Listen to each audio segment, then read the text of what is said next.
جس کو اللہ تعالیٰ نے جھکا دیا وہ جھکا ہوا ہے، جسے کھڑا کر دیا وہ کھڑا ہے، اختیار نہیں ہے، تو کیوں متعجب ہوتے ہیں؟ ایسا تو کوئی تعجب کی بات نہیں۔ اب بتاؤ تمہیں کس کے ایمان نے متعجب کیا؟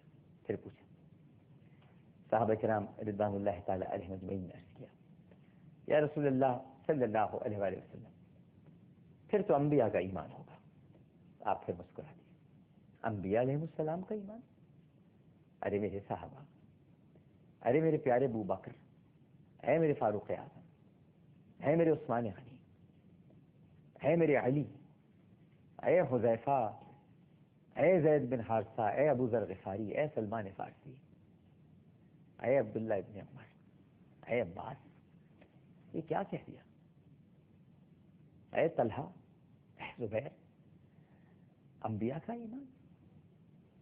انبیاء تو متعین شریعت کے ساتھ مبعوث ہوتے ہیں کسی قوم کی جانب، اللہ کے حکم کے پابند، اس کے حکم کی تعمیل کرنے والے، چنے ہوئے چنیدہ لوگ، ان کی ایمان نے تمہیں کیوں متعجب کر دیا؟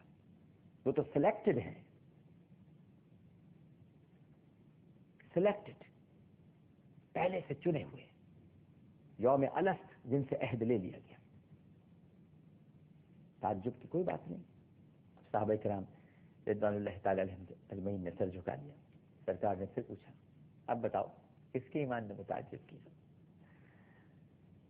عرض کیا کہ یا رسول اللہ پھر تو وہ ہم ہیں، جب ملائکہ نہیں، انبیاء نہیں، تو پھر وہ ہم ہیں جن کا ایمان متعجب کر دینے والا ہے۔ آپ نے پھر تبسم فرمایا اور ارشاد فرمایا، تمہیں متعجب کر دیا تمہارے ایمان نے؟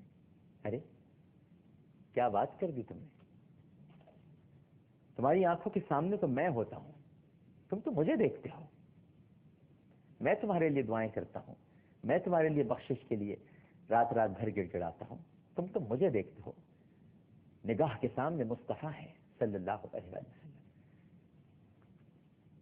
خلوت میں جلوت میں ہر وقت میں تمہاری نگاہ کے سامنے ہوں، تو پھر تمہیں اپنے ایمان پر تعجب کیوں ہوا؟ اب تو صحابہ کرام رضوان اللہ تعالی علیہم اجمعین عاجز آ گئے۔ عاجز یہاں پر لفظ استعمال ہوتا ہے جو معجزے سے نکلا ہے، یعنی اب عاجز ہیں کہ یا رسول اللہ اب ہم نہیں بتا سکتے اور اب آپ سے سوال نہیں کر سکتے۔ یاد رکھیے زیادہ سوال نہیں کرنے چاہیے۔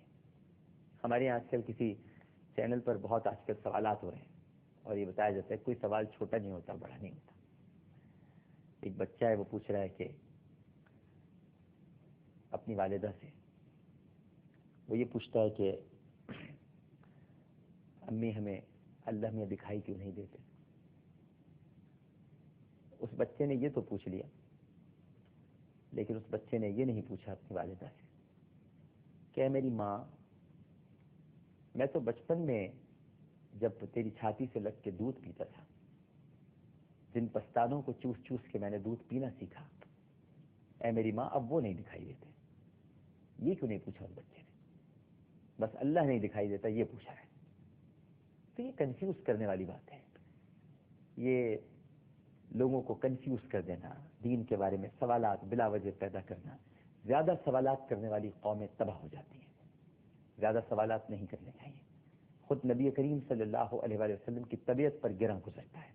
قرآن کریم میں واضح ارشاد ہے کہ میرے پیارے سے زیادہ سوالات مت کیا کرو اور انتظار کیا کرو، حجروں کے باہر سے آوازیں مت لگایا کرو۔ رسول کے حجرے بھی اللہ کو پیارے ہیں، پوری سورت ہے سورہ حجرات، رسول کے حجرے سے بھی پیار ہے پروردگار کو۔ اس پوری سورت کا نام ہی حجرات رکھ دیا کہ پیارے کی کیا بات ہے، اس کے تو حجروں کی بھی تعظیم کرو، تکریم کرو، ادب سے پکارا کرو۔ آرام فرما رہا ہے، دوپہر کا وقت اس کے آرام کا ہے، میرے حبیب صلی اللہ علیہ وآلہ وسلم کے آرام میں خلل ڈالتے ہو؟ تھوڑی دیر صبر کر لیتے تو وہ خود تشریف لاتے اور تمہارے سوالوں کے جوابات دیتے۔ تو بہرحال زیادہ سوالات ہمیں نہیں کرنے چاہیے۔ تو بہرحال جب صحابہ کرام رضوان اللہ تعالی علیہم اجمعین، وہ تو صحابہ ہیں اور ان کی تو تربیت ہوئی ہے، انہیں تو معلوم ہے کہ سوالات نہیں کرنے، جہاں تک پوچھنا ہے اتنا ہی پوچھا، اس کے بعد خاموش ہو گیا اور کہا کہ یا رسول اللہ صلی اللہ علیہ وآلہ وسلم ہم تو عاجز آ گئے، اب آپ ہی بتائیے کہ کس کے ایمان نے متعجب کر دیا؟ اب جو سرکار نے جواب دیا ناظرین کرام وہ اس آج کی ہماری گفتگو کا حاصل ہے. آپ نے ارشاد فرمایا. اچھا یہ عجیب ہوتا ہے کہ جب یہاں میں یہ شام کو یہ رات کو پروگرام کرتا ہوں تو مچھلیاں اچھلتی ہیں. اللہ کا ذکر ہوتا ہے تو مچھلی بھی اپنی تصویر بیان کرتی ہے. یہ سامنے آپ کو شاید نظر نہیں آتا ہو لیکن ایک چھوٹا سا پول ہے اور اس میں مچھلیاں ہیں. اور جب ہم یہ ذکر کرتے ہیں سرکار کا نام لیتے ہیں اللہ کا ذکر کرتے ہیں تو مچھلیاں اچھلتی ہیں. یہ اللہ سبحانہ و تعالیٰ کے اسم کی برکت ہے. بہرحال صحابہ کرام رضوان اللہ تعالیٰ علیہ مجمعین نے عرض کیا کہ یا رسول اللہ آپ ہی بتائیے. آپ نے ارشاد فرمایا اور یہ گفتگو کا حاصل ہے. آپ نے ارشاد فرمایا اے میرے صحابہ کرام رضوان اللہ تعالیٰ علیہ مجمعین، ایمان ان کا تعجب خیز نہیں جو ملائکہ ہے، نہ ہی ان کا متعجب ہے جو انبیاء ہیں، اور نہ ہی تمہارا متعجب ہے جو صحابہ کرام ہو. ایمان تو ان کا تعجب خیز ہے جو مجھے دیکھیں گے بھی نہیں اور مجھ پر ایمان لے کر آئیں گے. ایمان تو ان کا تعجب خیز ہے جو صرف سنیں گے کہ محمد تھا صلی اللہ علیہ وسلم، جبکہ ہم تو کہتے ہیں یہ تو سرکار کے الفاظ ہیں، ہم تو کہتے ہیں محمد ہیں صلی اللہ علیہ وسلم. یہ انہی کا زمانہ ہے. وہ تو بس صرف جانتے ہوں گے کہ کوئی رسول ہے تو بن دیکھے بن جانے بن چکھے بن سوچے بن سمجھے بس اس پر ایمان لے کر آئیں گے. دیکھنا ضروری نہیں ہے، جاننا ضروری نہیں ہے. تو پھر گفتگو کا شروع کہ محبت بے عیب ہوتی ہے کیونکہ محبت غیب ہوتی ہے. اس پہ توجہ فرمائیے. اگر محبت میں عیب ہوتا تو محبت میں غیب نہیں ہوتا. محبت دکھائی نہیں دیتی اور جو دکھائی نہیں دیتی وہ بے عیب ہوتی ہے. اس سے صرف پیار کیا جاتا ہے، عشق کیا جاتا ہے، اور جو تلاش کرتے ہیں اس کے اندر عیب وہ محبت نہیں کرتے. ان کے بے کا نقطہ اوپر لگ جاتا ہے اور وہ بے کی جگہ نون بن جاتا ہے. وہ اپنے غلط عقائد کی محنت کرتے ہیں، محبت نہیں کرتے. وہ محنت ہو جاتی ہے تو اس میں محنت صرف کرتے ہیں کہ کسی طرح سے عیب تلاش کریں. جو عبداللہ ابن ابی نے محنت کی، جو ابو جہل نے محنت کی، جو ابو سفیان جو بعد میں ایمان لے آئے اللہ تعالیٰ نے شرف بخش دیا، ورنہ وہ بھی اسی صف میں شامل ہو جاتے ہیں.